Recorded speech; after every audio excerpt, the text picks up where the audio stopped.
नमस्कार दोस्तों, मेरा नाम है अंशुमन नायक और आप सभी का बहुत बहुत स्वागत है इंडियन डिफेंस न्यूज के डिफेंस टॉक सीरीज में, जहां पर हम रोज नए नए डिफेंस अपडेट्स के बारे में बात करते हैं। तो चलिए देर न करते हुए आज की वीडियो शुरू करते हैं।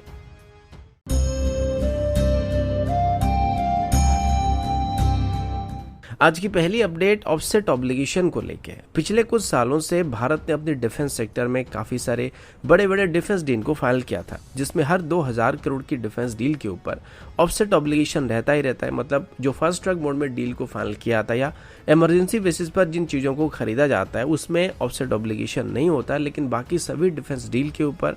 जिनकी कीमत 2000 करोड़ से ज्यादा होता है उसमें ऑफसेट क्लॉज रखा जाता है। और इसमें फॉरेन कंपनीज को टोटल डील वैल्यू की लगभग 30% के आसपास भारत में वापस इन्वेस्ट करना पड़ता है। अब इसको लेके अभी भारत के सामने की बहुत ही बड़ी समस्या आने लगा है, क्योंकि अभी ऐसे कई कंपनियां फॉरेन ओरिजिनल इक्विपमेंट मैन्युफैक्चर हैं जो कि भारत के साथ पहले तो बड़े बड़े डिफेंस डील को तय कर लेते हैं और ऑफसेट ऑब्लिगेशन को पूरा करने का वादा कर लेते हैं, लेकिन अभी कई साल बीतने के बाद भी आज तक भारत में अपनी ऑफसेट ऑब्लिगेशन को पूरा नहीं कर रहे। अब ऐसा करने पर डील वैल्यू की या उनकी बैंक गारंटी को वहां पे जब्त किया जा सकता है, या आगे चल के भारत के साथ कोई डिफेंस डील को करने से उनको रोका भी जा सकता है। लेकिन प्रॉब्लम यह है कि अभी पार्लियामेंट्री कमेटी की तरफ से पेश की गई रिपोर्ट के मुताबिक भारत के पास अभी लगभग $13 बिलियन का ऑफसेट ऑब्लिगेशन पेंडिंग पड़ा हुआ है, जिसमें से पिछले 15 सालों में किए गए डिफेंस डील में से बस $2.4 बिलियन का ही भारत में वापस इन्वेस्ट किया गया, जो कि ऑफसेट ऑब्लिगेशन के अंदर आती है, लेकिन बाकी सारा पैसा यहाँ पे पेंडिंग पड़ा हुआ है। इसके लिए पहले भी कई कंपनियों को नोटिस दिया जा चुका है और उनकी बैंक गारंटी को जब्त किया जा चुका है, लेकिन अभी दिक्कत यह है कि इस लिस्ट में अभी जाने माने कई कंपनी शामिल हो चुके हैं, जिसमें Russian aircraft corporation, Rafale advance system, Boeing, BAE system, Elbit system, Dassault और सफरान जैसे कंपनी और थेल्स भी इसमें शामिल है, जिनके साथ भारत ने हाल ही में कई डिफेंस इक्विपमेंट को लेकर डील को फाइनल किया था और आगे चल के हमें स्पेयर पार्ट के लिए इन कंपनी के साथ डील को करना पड़ सकता है। और इस वजह से अभी एकदम से इनको हम बैन नहीं कर सकते हैं और इसको लेके अभी डिफेंस मिनिस्ट्री की तरफ से एक मीटिंग को आयोजित करने का प्लान किया जा रहा है, जिसमें इन सभी कंपनियों को आखिरी वार्निंग दिया जा सकता है। फर्दर ये डिसीजन लिया जाने वाला है कि आगे चल के इनके ऊपर क्या कार्रवाई किया जा सकता है। अगला अपडेट आर्टिलरी गन्स को लेकर है। पिछले कुछ दिनों में भारत के आर्टिलरी सेगमेंट में कई सारे नए इंडक्शन किए जा चुके हैं, जिसमें मैक्सिमम तो फॉरेन मेड गन्स थे, लेकिन कुछ हद तक इसमें इंडिजिनस गन को भी शामिल किया गया था, जिसमें से धनुष आर्टिलरी गन एक था। लेकिन डिले होने की वजह से यहाँ पे धनुष गन्स को काफी स्लोली आर्मी में इंडक्ट किया जा रहा है। बीच में इसमें कुछ इशू सामने आ गए थे, जिस वजह से आर्मी की तरफ से इन गन्स को वापस टेस्ट करने के बाद इंडक्ट करने का फैसला किया था, जो कि फिलहाल के लिए इंडक्ट हो रहे हैं। वैसे आप सबको ये बात तो पहले से ही पता होगा कि धनुष आर्टिलरी गन एक 155 mm 45 कैलिबर का आर्टिलरी गन है, जिसे बूफर गन से डिराइव किया गया था, लेकिन इसके बाद इसको थोड़ा और इम्प्रूव करने के लिए इसमें 45 कैलिबर के बदले 52 कैलिबर तक इंक्रीज करने का फैसला किया गया था, जिससे धनुष गन्स की ओरिजिनल बैरल को थोड़ा अभी लंबा किया जा सकता है। अब बताया गया था कि एडवांस वेपन और इक्विपमेंट इंडिया लिमिटेड, जिसको गन कैरेज फैक्ट्री और ऑर्डिनेंस फैक्ट्री बोर्ड को मिलाकर अभी हाल ही में ही फॉर्म किया गया था, उनकी तरफ से अभी इसके एक 155 mm 52 कैलिबर स्टैंडर्ड की गन को टेस्ट किया जा रहा है और उम्मीद किया जा रहा है कि इस गन को अभी ATAGS से डिराइव किया गया है। फिलहाल के लिए इसके बारे में अभी कोई ज्यादा जानकारी नहीं दिया जा रहा है, लेकिन अगर ये बात सच है तो अभी ATAGS की तरह धनुष गन्स को भी एक 155 mm 52 कैलिबर स्टैंडर्ड का गन कहा जा सकता है, जो कि शायद आगे चल के ATAGS का एक नया कंपटीटर बन सकता है। लेकिन एक सेगमेंट में ATAGS अब भी आगे रहने वाला, जो कि रेंज के मामले में होने वाला है, क्योंकि ATAGS अभी तक 48.7 किलोमीटर तक स्ट्राइक करने में कामयाब रहा था, लेकिन धनुष आर्टिलरी गन की बात करें तो ये शायद मैक्सिमम 45 किलोमीटर दूरी तक ही स्ट्राइक कर पाएगा।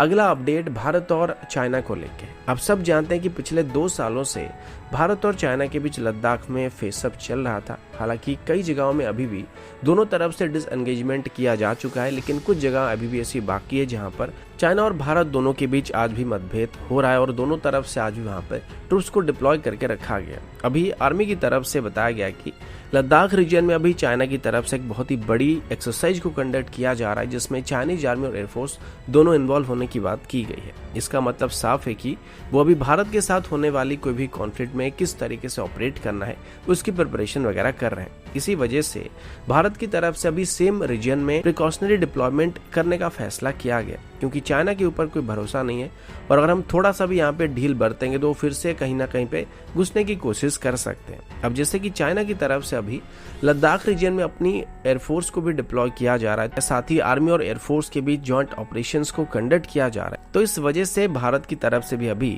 वापस अपनी एयरफोर्स को लद्दाख रीजन में ऑपरेशनल कर दिया गया। जब पिछले कुछ महीनों से लद्दाख रीजन में दोनों तरफ से मामला थोड़ा ठंडा पड़ने लगा था, तो भारत की तरफ से कुछ एयरक्राफ्ट को वहाँ पे फॉरवर्ड लोकेशन से अंदरूनी इलाकों में शिफ्ट कर दिया गया था, लेकिन अभी वापस उनको फॉरवर्ड लोकेशन में शिफ्ट किया जा रहा है। बताया गया कि विंटर के दौरान भारत की तरफ से कई एयरक्राफ्ट, हेलीकॉप्टर्स और एयर डिफेंस सिस्टम को पीछे हटा लिया गया था, लेकिन अभी उनको वापस फॉरवर्ड लोकेशन में शिफ्ट किया जा रहा है। लेकिन पहले से सेटअप किए गए रडार्स को विंटर में भी वहां पे डिप्लॉय करके रखा गया था ताकि सर्विलेंस को जारी रखा जा सके। और चाइना की तरफ से ये जो एक्सरसाइज अभी कंडक्ट किया जा रहा है, इसमें बहुत ऑफेंसिव और डिफेंसिव फॉर्मेशन होने की बात की गई है, लेकिन इसमें चाइनीज J-20 इन्वॉल्व है या नहीं, ये बात अभी तक पता नहीं चल पाया। हालांकि इस एक्सरसाइज को कंडक्ट करने से पहले चाइना की तरफ से पहले ही भारत को इन्फॉर्म कर दिया गया था, पर फिर भी इस बार हम कोई भी चांस को लेना नहीं चाहते थे, जिस वजह से पहले से ही प्रिकॉशनरी डिप्लॉयमेंट को करने का फैसला किया गया है।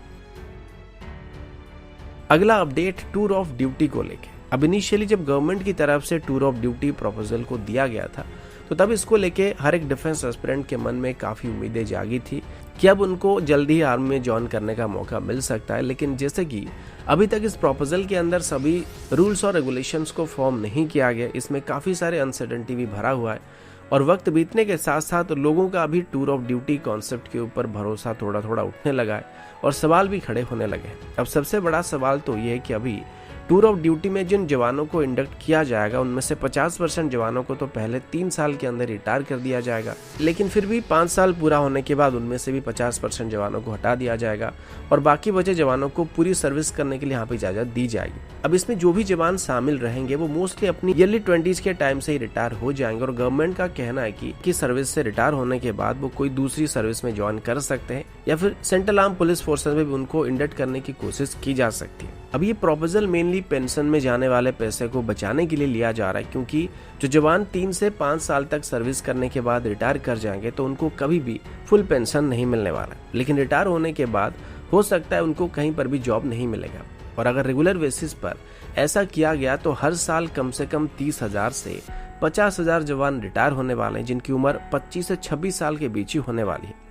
और अगर इस पॉइंट पर उनके पास कोई जॉब नहीं होगा या फिर उनको फिर से अनएम्प्लॉयमेंट का सामना करना पड़ेगा, जो कि एक सीरियस प्रॉब्लम को क्रिएट कर सकती है। मे बी इससे हमारे यूथ को आर्मी ज्वाइन करने के लिए ज्यादा प्रोत्साहन मिल सकता है, लेकिन उनका भविष्य के लिए शायद सही नहीं होने वाला है, क्योंकि गवर्नमेंट गारंटी के साथ ये नहीं बोल सकता है कि टूर ऑफ ड्यूटी से जिन जवानों को रिटायर किया जाएगा उनको रिटायरमेंट के बाद तुरंत ही किसी जगह पे नौकरी मिल जाएगी और ऊपर से उनको कोई पेंशन भी नहीं मिलेगा। तो जो लोग भी टूर ऑफ ड्यूटी ज्वाइन करने के बाद रिटायर होंगे और फिर अनएम्प्लॉयड हो जाएंगे, उनकी जिंदगी खराब हो सकता है। और ये वो पीढ़ी होगा जिसमें सिर्फ 20 से 30 साल के बीच जवान मौजूद रहेंगे और इस वजह से अभी काफी सारे लोग इस बात को लेकर अपोज कर रहे हैं कि टूर ऑफ ड्यूटी से भले ही गवर्नमेंट को फायदा होने वाला है, लेकिन इससे हमारे देश की युवा पीढ़ी की फ्यूचर खराब हो सकता है। जैसे इसके बारे में आप सबका जो भी ख्याल आप कमेंट करके बता सकते हैं। तो दोस्तों अभी के लिए इतना ही, मिलता हूँ आपसे अगले वीडियो में, तब तक के लिए जय हिंद, वंदे मातरम।